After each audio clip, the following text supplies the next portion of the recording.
Bonjour à toutes et à tous. Bienvenue sur ABC de l'agence de diffusion éthiopienne. C'est notre programme de découvrir l'Éthiopie. Aujourd'hui, on se trouve ici au musée de sciences, ici dans la ville capitale, Addis Ababa. C'est moi, Samra Godado. Restez avec nous.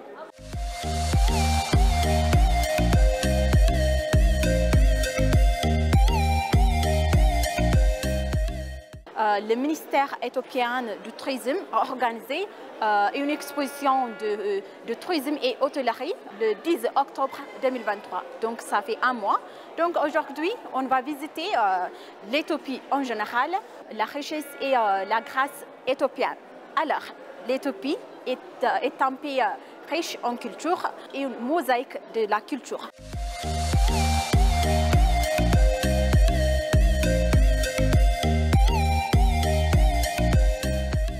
Avec le Maroc, l'Éthiopie est le pays africain qui a le plus grand nombre de sites inscrits sur la liste du patrimoine mondial de l'UNESCO. Il s'agit notamment de sites archéologiques de grande valeur et de paysages exceptionnels. Le continent africain compte 83 sites culturels, 41 sites naturels et 5 sites mixtes. Les premiers sites africains inscrits sur la liste du patrimoine mondial ont été l'île de Gorée au Sénégal et l'église de Lalibela en Éthiopie, tous deux en 1978. Chers téléspectateurs, on va commencer par visiter ces symboles-là. C'est la grotte de Sofomer. La grotte Sofomer est une grande grotte qui se trouve en Éthiopie.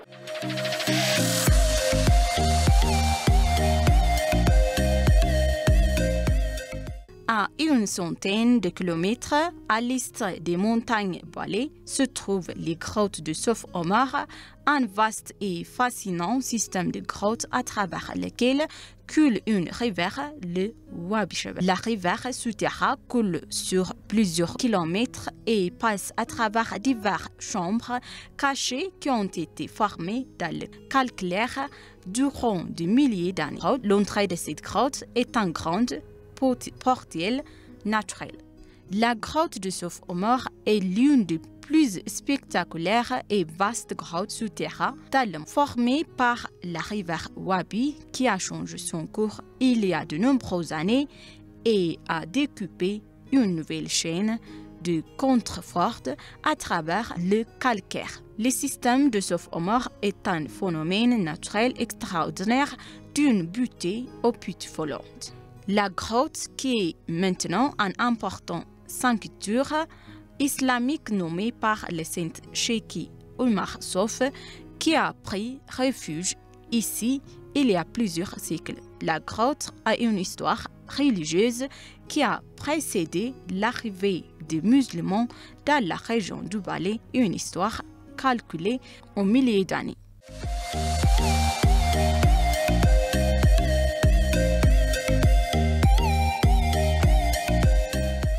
Chers téléspectateurs, cette partie-là est consacrée à l'anthropologie. Donc, c'est pourquoi on dit que l'Éthiopie est le bourson de l'humanité.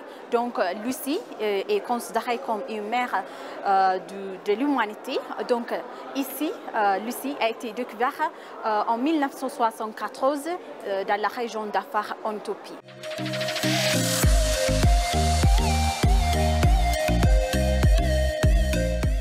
Considérée comme un bourson de l'humanité, l'Éthiopie est l'un des pays où l'on retrouve les plus anciennes hominidés. On y a découvert Lucie en 1974 et en 2003 les plus anciennes spécimens d'Homo sapiens.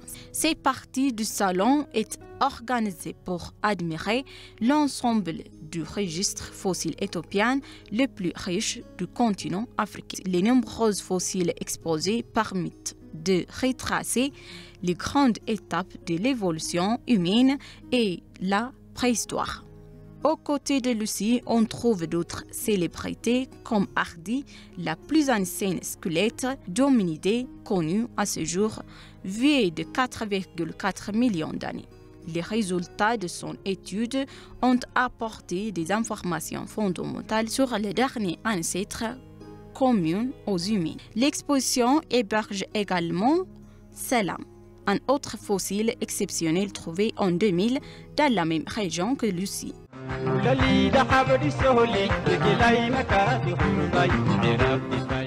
Chers téléspectateurs, maintenant je suis avec Tedros Salamon. Donc il va nous expliquer, il va nous faire visiter en général cette exposition de tourisme et hôtellerie. Donc on va rester avec lui, restez avec nous encore. Bonjour. Bonjour. Aujourd'hui, nous sommes ici pour visiter cette exposition qui a été organisée par le ministère éthiopien du Tourisme. Donc, merci de nous avoir accueillis. D'accord. Je vous dis bienvenue ici. Ok, alors bienvenue ici, le nouveau exposition salon de tourisme organisé par notre ministre de Tourisme Éthiopie. Vous savez bien notre pays est la mère patrie. Et quand on parle de la mère patrie, tout le temps on parle de Lucie. Lucie, elle a 3,2 millions d'années et il y a beaucoup, Homo erectus, c'est en anglais qui est écrit, Homo sapiens et Homo habilis et Homo erectus. Qu'est-ce que ça veut dire erectus? C'est le premier animal qui devient debout pour chercher leurs aliments. C'est ça qui nous dit l'histoire et c'est pour ça qu'on parle, qu'on dit que ici l'Éthiopie est la mère patrie. Et c'est pour ça qu'on commence par des Homo sapiens et tous les mots que tu vois, Kadaba, Ramides, Anonymous, Dieremeda, Afarensis, Gari, Ethiopix, Erectus, et tout ça, c'est le nom du lieu que les squelettes sont trouvés. D'accord? Alors tout ça, c'est les mots, ou bien c'est les mots qui définissent par la langue locale Afar. Ok? Par exemple, il y a Ramides. Ramides, ça veut dire c'est le source des êtres humains. C'est pour ça qu'ils nous disent que tous ces squelettes-là, que l'Éthiopie, connue sous le nom Lucie, et il y a aussi Salam, et le plus âgé, c'est Hardy, 4,2 millions d'années.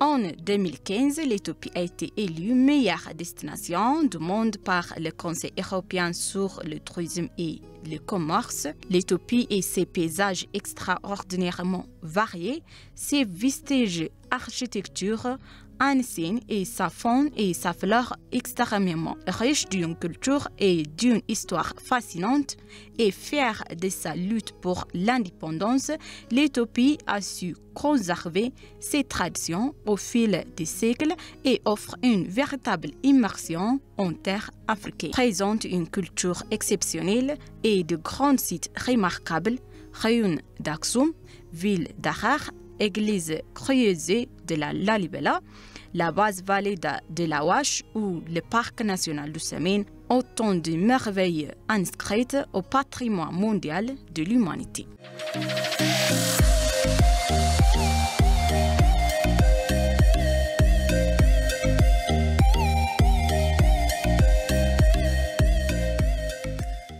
Le ministère du Tourisme éthiopien a organisé une exposition de tourisme et hôtellerie. Donc, c'est la réception de la ministère du Tourisme en Éthiopie. Donc, cette exposition a été organisée le 10 octobre par le ministère du Tourisme éthiopien. Donc, notre guide va nous expliquer un peu sur l'objectif et le but de cette exposition en général.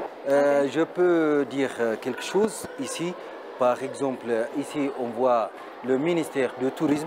Le ministère du Tourisme est le responsable de toute l'exposition ici, de musée de sciences.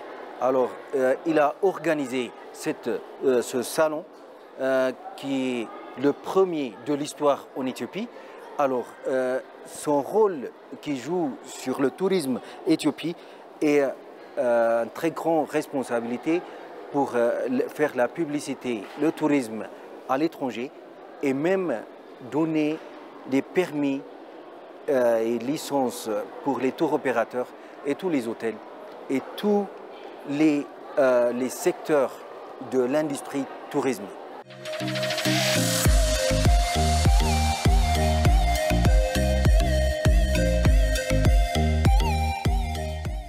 Ici, ce qu'on voit, c'est notre point fort en Éthiopie sur le secteur de tourisme.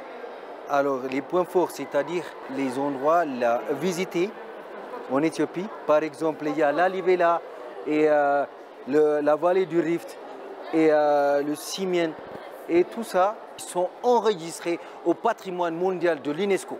L'Éthiopie compte pas moins de 11 sites classés au patrimoine mondial de l'UNESCO. Les premiers ont été répertoriés sont l'église de l'Alibela ainsi que le parc du Semène en 1978. Donc, comme vous avez dit, ces parties-là, ce sont les patrimoines qui se sont inscrits par le patrimoine mondial de l'UNESCO. Donc, il y a les fêtes religieuses comme Meskel, Temkat et Fishit Malala. Il y a aussi les chatons, l'église de l'Alibela, tout ça. Ce sont, et le parc, oui. Oui, ce sont les ressources la vallée du Rift, oui. Donc, qui se sont inscrits par l'UNESCO. Oui. Merci pour votre explication. On va continuer les autres parties.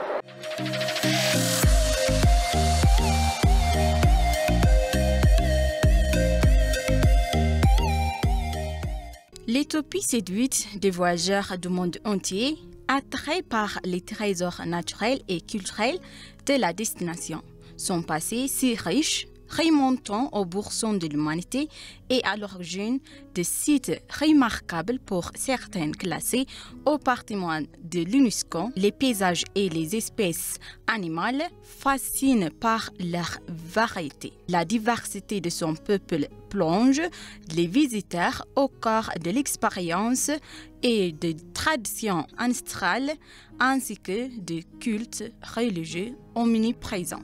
Chers téléspectateurs, cette partie-là marque la porte de Harari. Donc, dans cette partie, on va découvrir les ressources culturelles, les ressources naturelles de chaque région qui se trouve ici en Éthiopie.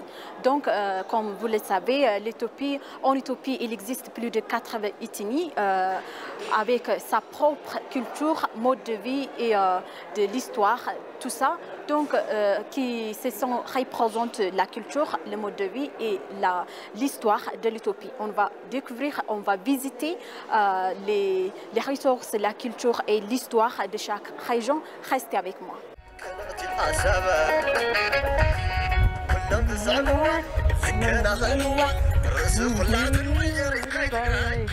L'ancienne capitale du royaume d'Aksum régnait sur un État puissant situé entre l'Empire romain d'Orient et la Perse. La ville Aksum a été inscrite au patrimoine mondial en 1980. Chers téléspectateurs, cette table-là représente les ressources touristiques qui se trouvent dans la région du Tigray.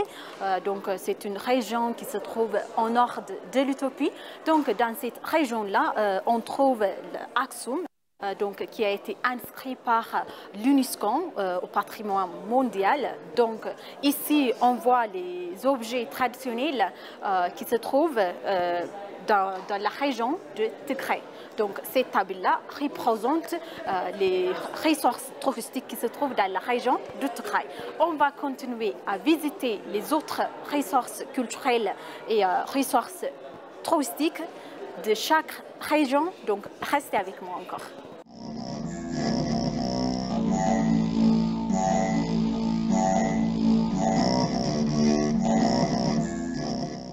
chers téléspectateurs, comme vous pouvez le voir, les visiteurs nationaux et internationaux sont en train de visiter cette exposition de photos. Ici, ces tables-là représentent la région d'Amara. Donc, dans la région d'Amara, il existe pas mal de ressources touristiques comme le château de Fasledès, il existe l'église de Lalibela et aussi le lac de Tana. Donc, ici, dans cette région, il y a des cultures différentes de l'ethnie Gojam, Gondar et Lalibela. Et donc, on va connaître, on va rencontrer la culture de la région d'Amara.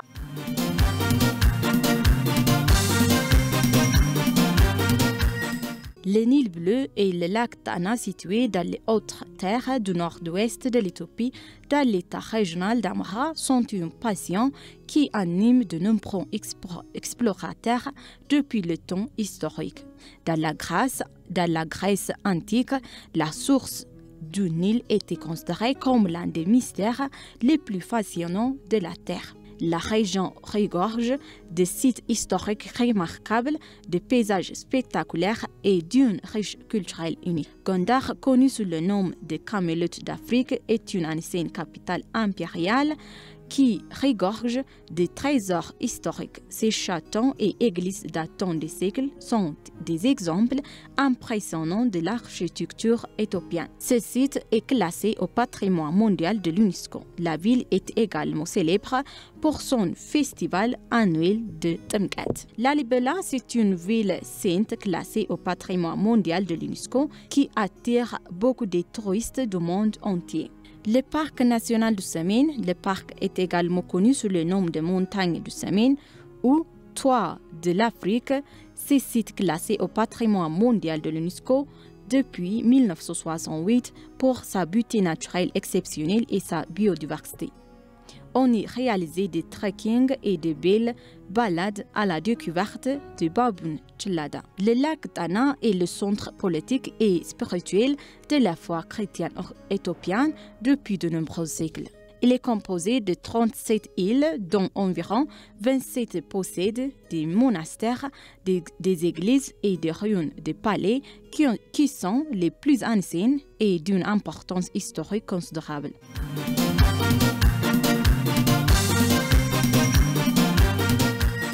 Donc, chers téléspectateurs, avec moi, il y a les représentateurs de cette région. Ils vont nous expliquer un peu sur les ressources touristiques qui se trouvent dans cette région, dans la région d'Amara. Donc, dans cette région-là, il y a beaucoup de ressources culturelles, naturelles, et c'est unique aussi le mode de vie de cette région. Donc, ils vont nous expliquer un peu sur cet objet-là, les objets traditionnels.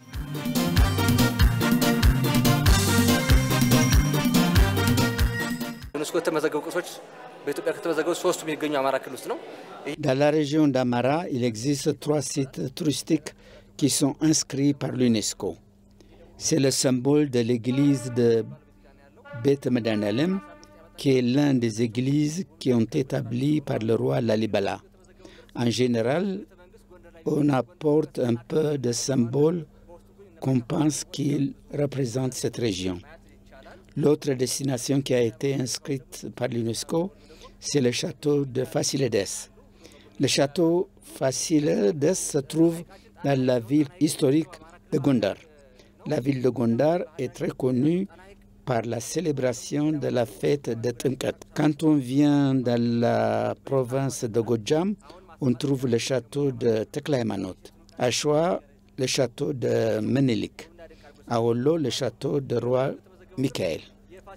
L'autre patrimoine, c'est notre grand lac Tana, qui est un grand lac éthiopien qui est situé dans la région d'Amara.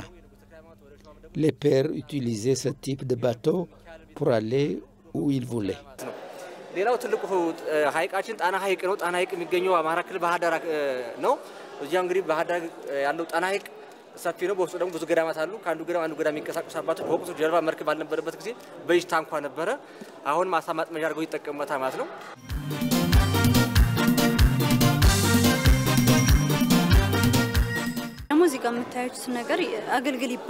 Ceci s'appelle agalgul, donc on l'utilise pour mettre la nourriture. Dans notre région, il existe des cultures uniques et variées.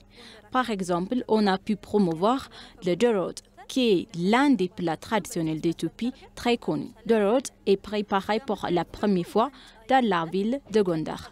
Cet objet est connu sous le nom Wancha. C'est un verre traditionnel pour boire du tella, l'une des boissons traditionnelles éthiopiennes. On sert tella par cet objet aux invités ou bien aux gens qu'on respecte. C'est le symbole de Walia Ibex qui se trouve dans le parc du Samin. Ce parc au nord de l'Éthiopie a été inscrit au patrimoine mondial de l'UNESCO. En plus, notre grande montagne se trouve dans ce parc. Ce sont les instruments traditionnels de la musique. Nous les Éthiopiens, on a notre propre mélodie de musique banjoye, ambassel, tezita et bati. C'est un objet que les femmes utilisent pour mettre les boucles. Également de l'argent, donc ça sert comme sac à main. Dans notre région, on a la culture variée. Je porte la robe traditionnelle de Wollo et mon ami porte la costume traditionnel d'Agao. Donc, enfin, ce sont les vêtements traditionnels que nous avons apportés pour promouvoir notre culture.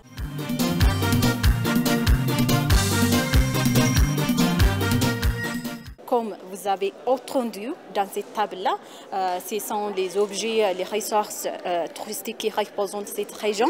Donc, comme ils ont expliqué, dans cette région, il existe pas mal de ressources touristiques qui se sont inscrits au patrimoine mondial, comme le château de Fasilides, comme l'église de Lalibela et le parc national de montagne de Samin qui a été inscrit.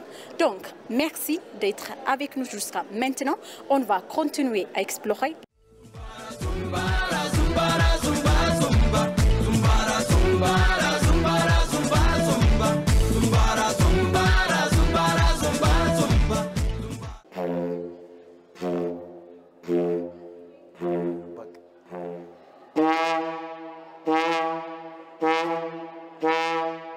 ቤኒሻንጉል ጉሙዝ ክልል የመላው ኢትዮጵያውያን የጋራ ሀብት መገኛ ማዕከል ነው።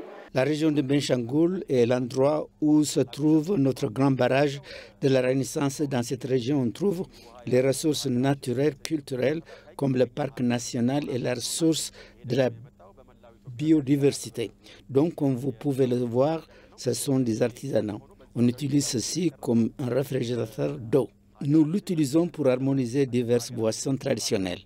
Et comme vous pouvez le constater, le tir en tissu kaouya est un outil encore utilisé pour la communauté depuis l'Antiquité. Il est fait d'argile. Il s'agit d'une chaussure en cuir entièrement faite à la main. Les sorties karka, bambou, qui se déroulent ici en sont une autre. Il existe une vaste ressource de karka, c'est-à-dire qu'il y a la forêt de karka dans cette région. Karka présente de nombreux avantages dans cette société. Il est utilisé pour tout, de l'alimentation à l'usage domestique. En fin de compte, ce sont des instruments de musique oise. La quantité est de 12. Il dispose de 12 sons de tonalités différentes. የዋዛ የሙዚቃ መሳሪያ ነው በተለምዶ ዙምባራ ተብሎ ይጠራል እና ይህ የሙዚቃ መሳሪያ ብዛቱ 12 ናቸው 12ቱም የተለያየ ሳይዝ አላቸውና 12ቱም የተለያየ ድምጽ ያላቸው